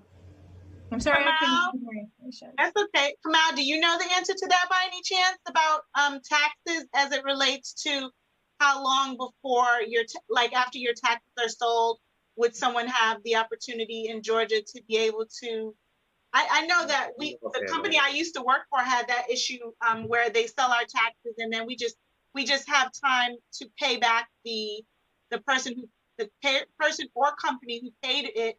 However, the timing as to whether or not they actually would own your property because they bought the taxes, that's a good question. Have you heard of this situation here locally? I don't know the exact answer to it, but I know a good place to check might also be the tax commissioner for Fulton County, I think Ferdinand, who's no hero in this department, but may have at least the sort of the guidelines of what folks should look at and towards when they're late on paying their taxes. Miss Betty, what area are you located in? Well, I'm in DeKalb, but I know that it happens all over, and especially when there is, let's say, a parent has passed away and the children don't pay the taxes. So it's widespread. Yes. It's complicated. I think it depends on a lot of variables. There's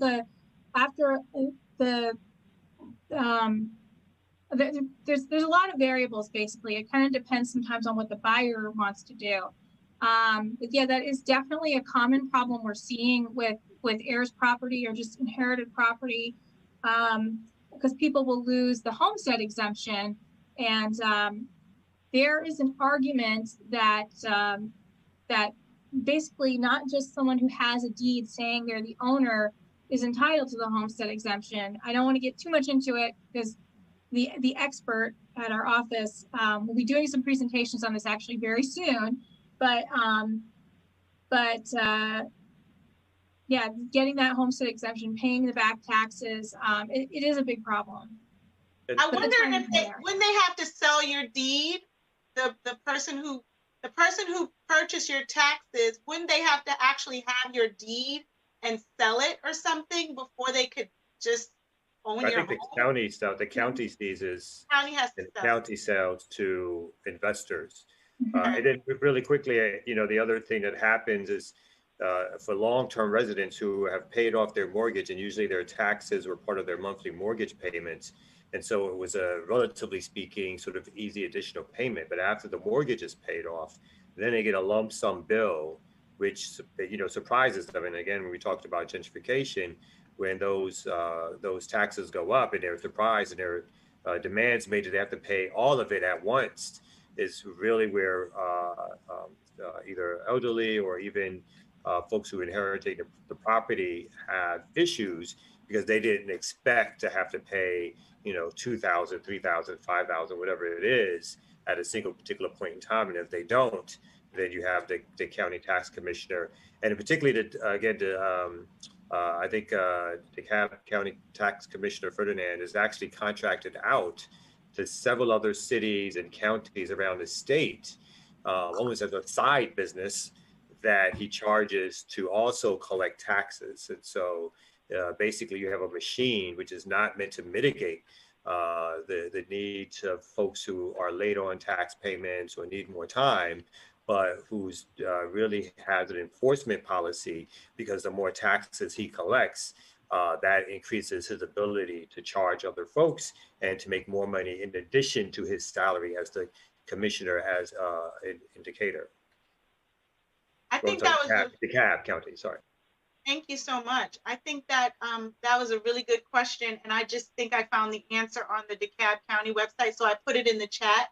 But it sounds like they're going to issue a lien for unpaid taxes first, and then it's up to the tax commissioner or the sheriff, it says, to take whatever action is necessary and allowed by law to obtain the overdue taxes.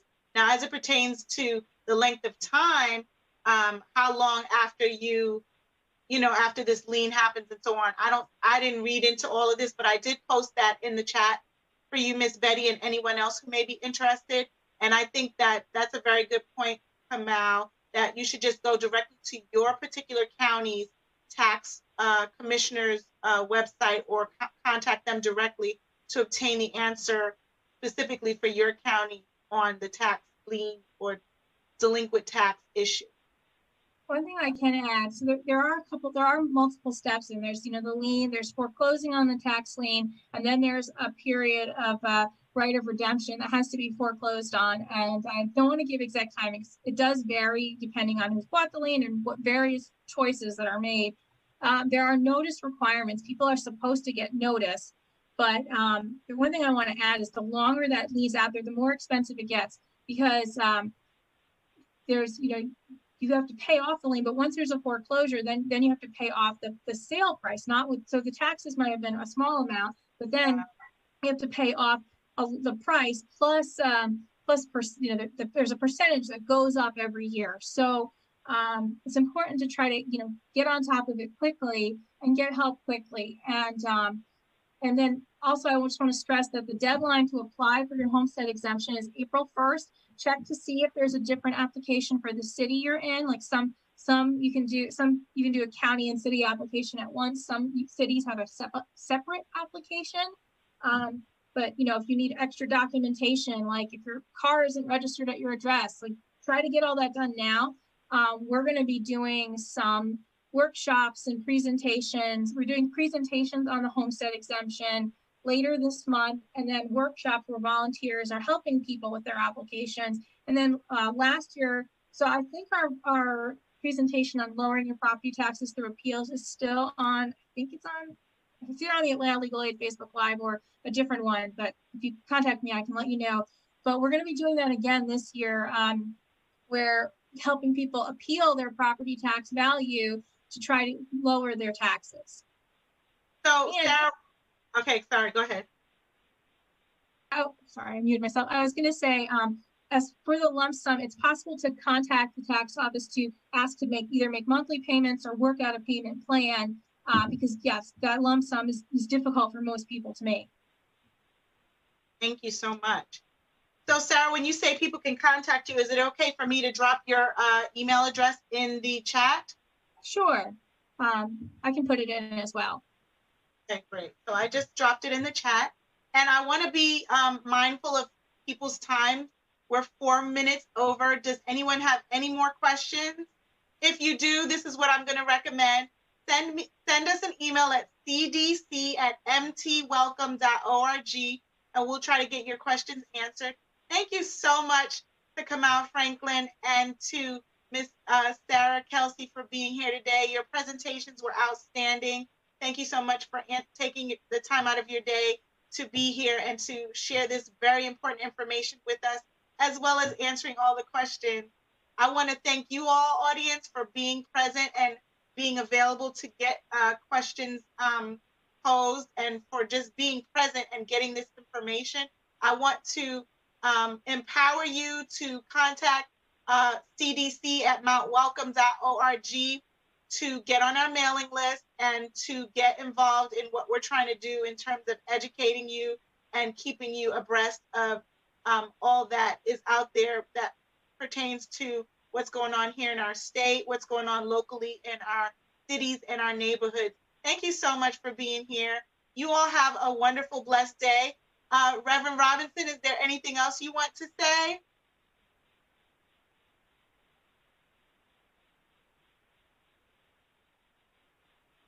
Probably just needs a minute to get to the podium.